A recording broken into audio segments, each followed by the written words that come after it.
At times, we might have to select values from multiple columns or expressions conditionally. We can use case and when for that. Let us implement this conditional logic to come up with derived order status. If order status is complete or closed, then we want to set it as completed. If order status have pending in it, then we will say pending. If order status have processing or payment review in it, then we will say pending. We will set all others as other. We can also have else as part of case and when. We will be seeing an example and you will understand. So first I am getting distinct order status from orders. Let me make sure that I am in the right database. So the database here is nothing but IT Varsity Retail. I can use command to connect to IT Varsity Retail database. If you also want to see if the tables exist or not before running the queries, you can actually run show tables like this. As long as you have orders table, you should be able to run the queries which I have provided here. This has to be after show tables. So first let me connect to the database, list the tables, and then run this query against orders to get distinct order statuses. We have 9 order statuses and our problem statement says if the order status is complete or closed, then set completed. We can run this to take care of it. It will start with case when like this. Order status in complete or closed, then completed. And if we just have end without any else condition, if the order status is not complete or closed, it will return null values. Let's run this and you can actually see the output. So for all complete as well as closed, now it is saying completed. For all other values, it is saying null. So to handle this, you can actually have else. It will return whatever value it have. If I say order status here, now for complete and closed, you will be seeing completed, whereas for others, whatever value it was, it will be shown. If you want to hardcode to other, you can actually hardcode to other here. Then it will actually show other for updated order status for all non-complete and closed orders. Now the second task is if order status have pending in it, then we will say pending. So as part of case, you can have multiple conditions like this. So I can say when order status incomplete closed, then completed. When order status like pending. All these pending order statuses will be pending only. There are order statuses such as pending payment which have pending in it. As the problem statement says, if order status contains pending, then get pending. So whether it is pending payment or pending or any other status with pending in it, it has to be pending.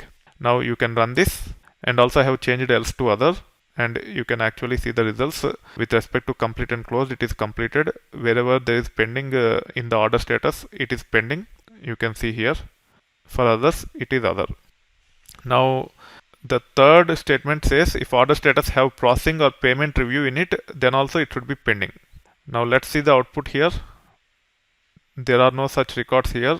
However, I cannot display more than 10, and hence I am implementing the logic, but we will be validating at a later point in time. So in this case, it is saying when order status have processing or payment review in it, then we will say pending.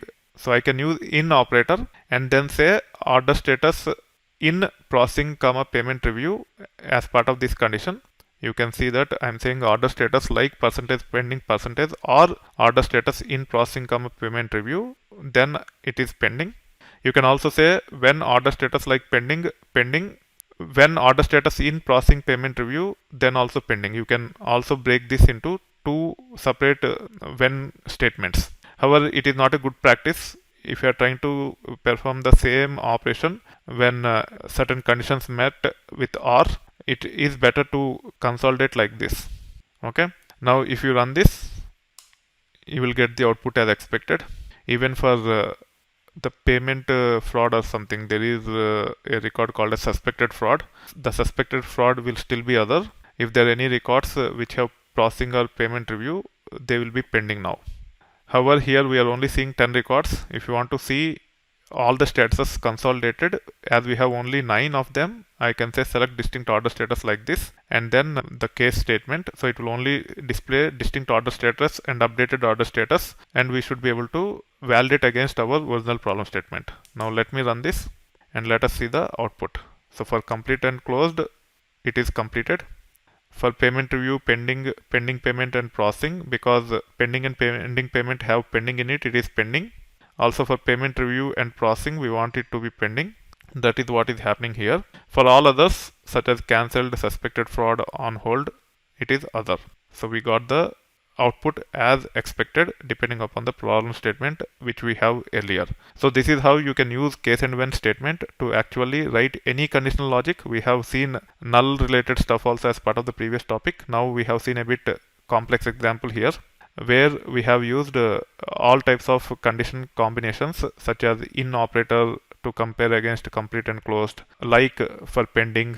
Also we have used boolean or here to validate not only against pending but also for processing and payment review, because in all those 4 scenarios where the status is having pending, or if status is in processing or payment review, we want to return pending. That's why we have or here. So boolean or also is included as part of the when. You can have any valid condition here, and then when the condition satisfies, if you want to perform a particular action, that action can be passed as part of the then like this. If all the conditions are specified, still if you want to take a particular action in other scenarios, you can use else like this after all the whens, and then you can specify the action here. Finally, you need to have end. So the syntax starts with case. You can have as many whens as you want like this, along with the then else, and then end like this. And you can see the updated order status based upon the problem statement which we have defined earlier to explore case and when in detail. So be comfortable with case and when, because it is very, very important, and this is the most powerful way of dealing with conditional logic as part of the select queries. And hence, if you are comfortable with case and when, you should be able to solve any problems without worrying too much about other functions that are available to satisfy the conditionals while writing the queries. NVL or NVL2 are definitely much simplified examples while dealing with nulls. Wherever the nulls are not involved, it's better to stick to case and when so that you are comfortable with it.